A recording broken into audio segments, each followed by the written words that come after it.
बात करेंगे उत्तराखंड की तमाम खबरों की। बीजेपी से निकाल दिए गए हरक सिंह रावत की राहें कांग्रेस में भी आसान नहीं है। दिल्ली जाकर यूं तो कांग्रेस का दरवाजा खटखटाया, लेकिन हरक को यहां कोई बहुत ज्यादा अभी तक लाभ नजर नहीं आया। हालांकि वो ये कह रहे हैं कि अप्रोच कर रही है कांग्रेस उनको। हरक को दिल्ली गए, मंगलवार को तीसरा दिन है, अभी तक उनकी कांग्रेस में ज्वाइनिंग हो नहीं पाई। ऐसी चर्चाएं जोरों पर हैं कि हरक की कांग्रेस में ज्वाइनिंग को लेकर उत्तराखंड कांग्रेस के शीर्ष नेताओं में काफी मतभेद हैं। पूर्व मुख्यमंत्री हरीश रावत उनकी घर वापसी के बिल्कुल खिलाफ हैं। वहीं नेता प्रतिपक्ष प्रीतम और गणेश गोदियाल का रुख इस मामले में बड़ा नरम है। अब गेंद है कांग्रेस हाईकमान के पाले में। हाईकमान को इस पर फैसला करना है कि हरक सिंह रावत आए कि नहीं आए, और आए तो किन शर्तों पर आए। हालांकि आपको बता दें कि हरक सिंह रावत पिछले कई दिनों से कांग्रेस के बड़े नेताओं के साथ में लगातार संपर्क में थे। उन्हें एहसास नहीं हो रहा होगा कि बीजेपी उन्हें इतनी जल्दी दूध में से मक्खी की तरह निकालकर फेंक देगी, क्योंकि दूध की मक्खी को इसी तरीके से फेंक दिया जाता है। आए दिन अपने बयानों से हरक बीजेपी नेतृत्व की नाक में दम करे हुए थे, लेकिन रविवार को बीजेपी ने हरक सिंह रावत को भनक लगे बगैर उन्हें पहले कैबिनेट मंत्री पद से बर्खास्त किया, फिर बीजेपी से 6 सालों के लिए निष्कासित कर दिया। इसके बाद से हरक सिंह रावत की दिल्ली में कांग्रेस ज्वाइन करने के लिए दौड़े लगातार जारी है। हरक सिंह ने कांग्रेस में वापसी को लेकर कांग्रेस के अंदर अपने तमाम शुभचिंतकों के साथ कई नेताओं से भेंट कर ली। उन्हें उम्मीद ये थी पूरी कि कांग्रेस उनको हाथों हाथ ले लेगी, क्योंकि जिस आलम में जो इस वक्त हालात हैं, जो माहौल इस वक्त है, उस माहौल में कांग्रेस अगर उनको अपने पास बुलाती है तो यहां पर बार्गेनिंग उनकी बड़ी स्ट्रांग होगी। हालांकि बीजेपी से निकाले गए, और देखिए पहले से ही क्योंकि मुलाकातें उनकी चल रही थी, बातें उनकी तमाम चल रही थी, और उत्तर प्रदेश के अंदर आप लगातार देख ही रहे हैं मंत्री जिस तरीके से पद छोड़कर भाग रहे थे समाजवादी पार्टी की तरफ। ऐसे में वहां से सबक लेते हुए बीजेपी ने इस बार उत्तराखंड में यह मौका नहीं दिया हरक सिंह रावत को कि यह कहा जाए कि हरक सिंह रावत उनको छोड़कर चले गए और तमाम आरोप हरक सिंह रावत लगाएं।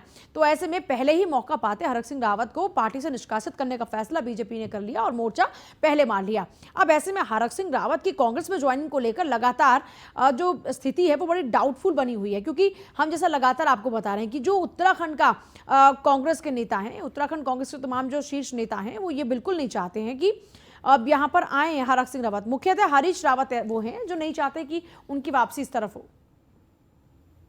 मुझे फुर्सत नहीं मिली, 10 बजे 11 बजे तक तो मैं व्यस्त रहा। तो सर क्या प्रोग्राम है, अकेले ज्वाइन कर रहे हैं कि बहू के साथ? नहीं, अब वो क्योंकि वो तो सामाजिक कार्यकर्ता है, अभी वो कोई किसी भी राजनीतिक दल की सदस्य नहीं है, तो एक जैसी भी स्थिति बनेगी और जो भी कांग्रेस से बातचीत हुई है और वो जो भी निर्णय करेंगे तो फिर वो जैसे भी मुझे बताएंगे फिर उस तरह का आगे का कार्यक्रम होगा। सर किसी ने संपर्क करने की कोशिश किया? नहीं, मेरी बातचीत हुई है, उत्तराखंड के दोनों जो लीड ऑपोजिशन है उनसे भी बातचीत हुई है, प्रदेश अध्यक्ष से बातचीत हुई है, प्रभारी से बातचीत हुई है, और वो आपस में बातचीत करके फिर हाईकमान से बातचीत करके फिर मुझे बताएंगे कि आगे क्या रणनीति रहेगी। तो देखिए, सुना आपने हरक सिंह रावत की बातों में वो ये कह लीजिए कि दमखम नहीं है जो होना चाहिए था। बीजेपी को झटका वो देने की कोशिश कर रहे थे, लेकिन बीजेपी ने झटका उनको दे दिया। खैर, अब आपको बताते हैं कि हरीश रावत को उनसे एलर्जी क्यों है, या फिर हरीश रावत उनको क्यों नहीं चाहते हैं। आपको 2016 का प्रकरण तो पूरा याद होगा। हरीश रावत उसी प्रकरण का जिक्र कर रहे हैं। हरक सिंह रावत की कांग्रेस में वापसी को लेकर मुश्किलें आन पड़ी हैं। हरीश रावत 2016 में उनकी सरकार गिराने में उनकी भूमिका को लेकर विरोध कर रहे हैं। हरदा का कहना है कि हरक सिंह रावत की वापसी से कांग्रेस के कार्यकर्ताओं का मनोबल गिरेगा, लेकिन हरीश रावत ये कह रहे हैं कि एक शर्त पर वो माफ कर देंगे। हरदा की शर्त यह है कि हरक सिंह रावत 2016 की अपनी उस गलती को माने और माफी मांग लें। दूसरी ओर नेता प्रतिपक्ष प्रीतम सिंह हरक सिंह रावत की कांग्रेस में वापसी को लेकर खुश हैं। प्रीतम को हरक सिंह रावत से हमदर्दी भी है, लेकिन हरीश रावत के इस विरोध को देखते हुए प्रीतम भी खुलकर उनका समर्थन कर नहीं पा रहे। उन्होंने ये भी कह दिया कि हरक पर फैसला पार्टी हाईकमान करेगा। बताया यह जा रहा है कि गणेश गोदियाल भी हरक की वापसी को लेकर इच्छुक हैं, लेकिन हरीश रावत के तेवर देखकर वो भी खुलकर नहीं कह पा रहे। अब उनके बयानों से झलक रहा है कि वो हरक का स्वागत करने को तैयार हैं। तो अब आप समझ गए होंगे कि क्या कुछ कारण है। पीयूष मेरे साथ, मेरे सहयोगी लगातार दिल्ली से बने हुए हैं। पीयूष का एक बार फिर से हम रुख कर लेंगे। पीयूष, बात यहां पर यह है कि हरक सिंह रावत लगातार दिल्ली अपने जो उनका अपना ठिकाना है वहां पर लगातार टिके हुए हैं और कोशिश ये करें कि जल्द से जल्द उनकी कांग्रेस में एंट्री हो जाए, लेकिन हरीश रावत के विरोध के चलते उनकी एंट्री इतनी आसान नहीं। अब ऐसे में कांग्रेस आला कमान की तरफ से अभी तक किस तरीके के इंडिकेशन है पीयूष?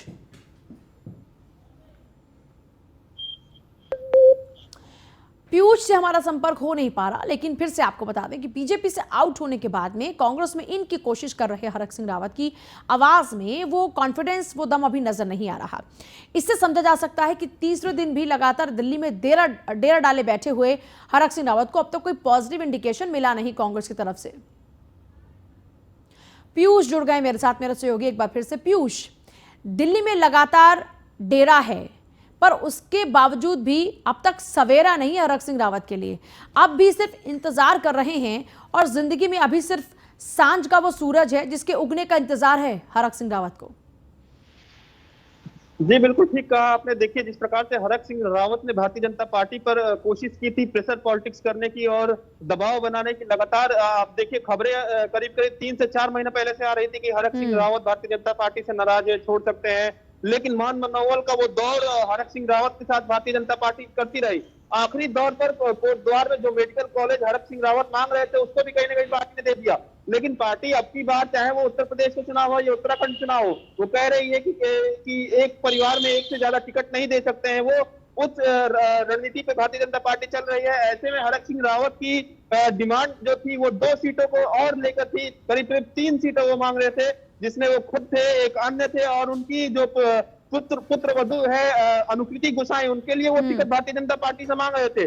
कई बार मंथन चिंतन हो चुका था भारतीय जनता पार्टी के शीर्ष नेतृत्व से भी। खुद गृह मंत्री अमित शाह ने हरक सिंह रावत को फोन किया था, तो हरक सिंह रावत ने उसके बाद ये भी बयान दिया कि मैं अमित शाह का साथ नहीं छोड़ सकता हूं। रही बात कांग्रेस में शामिल होने की, तो हरक सिंह रावत के पास अब कोई रास्ता नहीं बचा है कि वो कहां जाएंगे। आम आदमी पार्टी में वो जा नहीं सकते हैं, कांग्रेस का दामन थामने की वो कोशिश कर रहे हैं, लेकिन 2016 में जो हुआ था, जो उन्होंने कांग्रेस पार्टी के साथ किया था, कांग्रेस पार्टी का शीर्ष नेतृत्व भी उसे नहीं भूलना चाहता। यही कारण है कि अभी भी सोनिया गांधी, राहुल गांधी की ओर से हरक सिंह रावत को कांग्रेस में शामिल कराने को लेकर हरी झंडी नहीं मिली है। हालांकि हरक सिंह रावत पूरी तरीके से चाहते हैं कि वो कांग्रेस पार्टी में शामिल हो जाए। अब सूत्र ये भी बताते हैं कि हरक सिंह रावत की जो प्रेशर पॉलिटिक्स थी वो खत्म हो चुकी है। हरक सिंह रावत को कहना है कि मैं हरीश रावत से 100 बार से ज्यादा बार जो माफी है वो मांग सकता हूं। तो देखिए किस प्रकार से एक तरीके से हरक सिंह रावत गुहार लगा रहे हैं कांग्रेस पार्टी से। जो हरक सिंह रावत कहीं ना कहीं धमकी देते थे कि मैं पार्टी छोड़ दूंगा, अब कांग्रेस पार्टी से उन्हें गुहार लगानी पड़ रही है। ऐसे में जो 2 गुट है कांग्रेस पार्टी में वो भी बटा हुआ है। प्रीतम सिंह कहीं ना कहीं मन ही मन चाहते हैं कि हरक सिंह रावत आ जाए। वही अगर हम बात करें हरीश रावत की, तो उनकी कुछ मांगे हैं, क्योंकि प्रीतम सिंह चाहते हैं कि उनका पलड़ा भारी हो जाए। उत्तराखंड कांग्रेस में फूट कौन नहीं जानता। हालांकि नेता प्रतिपक्ष की जो उनकी मौत हुई और उनके जाने के बाद में लगा था कि हो सकता है कि थोड़ा सा मामला थम जाए, लेकिन प्रीतम सिंह और हरीश रावत के बीच की तकरार और दूरियों को कौन नहीं जानता है, सब कुछ जग जाहिर है। पीयूष, बहुत शुक्रिया आपका फिलहाल पूरी जानकारी के लिए। लेकिन देखिए, हरक सिंह रावत की स्थिति तो कुछ ऐसी हो चुकी है कि ना वो घर के रहे ना घाट के। एक तरफ जहां उत्तराखंड में चुनाव सर पर हैं, इस बीच बीजेपी को वो लगातार तरेड़ दिखा रहे थे, यानी कि नजरें थोड़ी सी अपनी बड़ी उनकी पैनी हो गई थी और लगातार ये बताने की कोशिश कर रहे थे कि उनकी महत्ता क्या है। वहीं दूसरी तरफ बीजेपी ने मौका देखते ही उनको पार्टी से आउट कर दिया। अब पार्टी से आउट होने के बाद में कांग्रेस में इनकी जद्दोजहद में भी कामयाबी हरक सिंह रावत को मिल नहीं रही, क्योंकि 2016 के धोखे को कांग्रेस भूलना नहीं चाहती। उत्तराखंड बीजेपी से बर्खास्त हुए मंत्री हरक सिंह रावत की राह कांग्रेस में बिल्कुल आसान नजर नहीं आ रही। कांग्रेस के केदारनाथ सीट से विधायक मनोज रावत ने हरक सिंह रावत पर गंभीर आरोप लगाए। यही नहीं, इन्होंने हरक के विकास मॉडल का खुलासा किया और हमारे विशेष संवाददाता सुदीप जैन न्यूज़ 1 इंडिया के, उन्होंने मनोज रावत से खास बातचीत की है। जरा एक बार देखिए वो किस तरीके से विरोध कर रहे हैं हरक सिंह रावत की पार्टी में एंट्री को लेकर। सरकार में मंत्री रहे, कैबिनेट के दायित्वधारी और बड़े जिम्मेदार नेता हरक सिंह रावत कैबिनेट से जहां बर्खास्त हुए, तो पार्टी ने 6 साल के लिए उन्हें बाहर का रास्ता दिखा दिया है। अब कांग्रेस में भी उनकी राह आसान नहीं है। केदारनाथ से विधायक मनोज रावत जी हमारे साथ हैं, जो उनके कांग्रेस में आने से पहले ही खुलकर और जमकर विरोध कर रहे हैं। रावत जी, आपकी आखिर क्या नाराजगी है हरक सिंह रावत जी से? वो तो बहुत बड़े नेता हैं, आ जाएंगे, पार्टी मजबूत करेंगे। देखिए, मेरी ही नहीं, कांग्रेस के हर कार्यकर्ता की हरक सिंह जी से ये नाराजगी है, जो भारतीय जनता पार्टी से बर्खास्त कर दिए गए हैं और 5 साल भारतीय जनता पार्टी की सरकार में सत्ता भोग सुख भोग करके बर्खास्त हुए हैं। 16 में जो उन्होंने एक बड़े गिरोह का नेतृत्व करके कांग्रेस की सरकार गिराई थी। गिरोह इसलिए कहूँगा कि देश के न्यायालय ने भी इन लोगों को संविधान की हत्या करने वाला बताया है। तो जो संविधान की हत्या करें उनको मैं अगर गिरोहबंद कारनामा न कहूँ तो ये मैं भी शब्दों की मर्यादा जानता हूँ, तो ऐसे लोगों को गिरोह ही कहा जाएगा।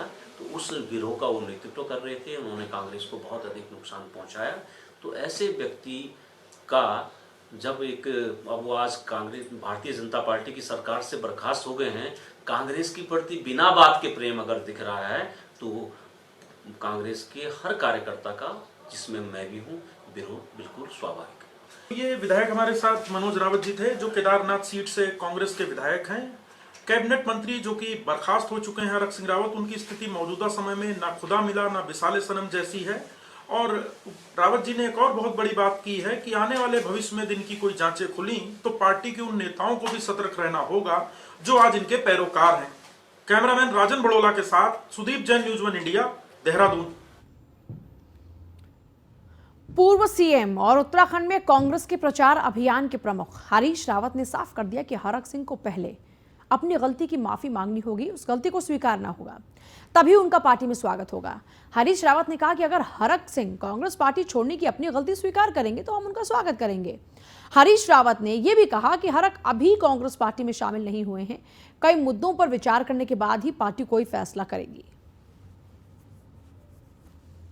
इस विषय में कोई टिप्पणी नहीं करना चाहूँगा, क्योंकि मुझे इस विषय में कुछ मालूम नहीं है। न हरक सिंह जी ने कुछ कहा है, अभी उन्होंने कांग्रेस पार्टी ज्वाइन नहीं की है और न मुझे उन्होंने ज्वाइन करना चाहते हैं इसकी जानकारी। काम करना चाह रहा है तो किसी के हाथ कोई पार्टी बांधती है, हजारों लाखों लोग करते हैं, उसमें कोई टिप्पणी करने जैसी कोई बात है ही नहीं। आप स्वागत कर नहीं कर रहा है और पार्टी के स्तर पर मुझसे पूछा नहीं जा रहा, मैं इस पर कुछ नहीं कह सकता। हाँ, मैं एक बात जानता हूँ कि पार्टी जो भी निर्णय करेगी सभी चीज़ों को ध्यान में रख करके करेगी। लोगों में क्या प्रतिक्रिया है, समाज में, राज्य में क्या प्रतिक्रिया है, उसके क्या परिणाम होंगे, सब चीज़ों को विचार करके निर्णय। मैं पीएनआई के याद दिलाने के लिए बहुत धन्यवाद करता हूँ और मैं आज भी अपने बयान पर कायम। भाई हरीश रावत तो अपने बयान पर कायम है और बता दिया कि शर्त क्या है। इस बीच वर्चुअल रैली को सीएम पुष्कर धामी ने संबोधित किया। बीजेपी प्रदेश अध्यक्ष मदन कौशिक भी इस दौरान मौजूद रहे। उत्तराखंड में 1.5 लाख करोड़ से ज्यादा की योजनाएं गतिमान है, सीएम ने कहा इस दौरान में, और कहा केंद्र और राज्य सरकार के आपसी तालमेल का ही असर है कि बीते 7 सालों में उत्तराखंड में शानदार विकास कार्य हुए हैं। उत्तराखंड में सड़कों का जाल बिछ गया, गढ़वाल कुमाऊं में सड़कों का बड़ा नेटवर्क तैयार हो गया। बाबा केदार ने पीएम मोदी को खुद मौका दिया, 400 करोड़ के काम केदारनाथ में हो रहे हैं।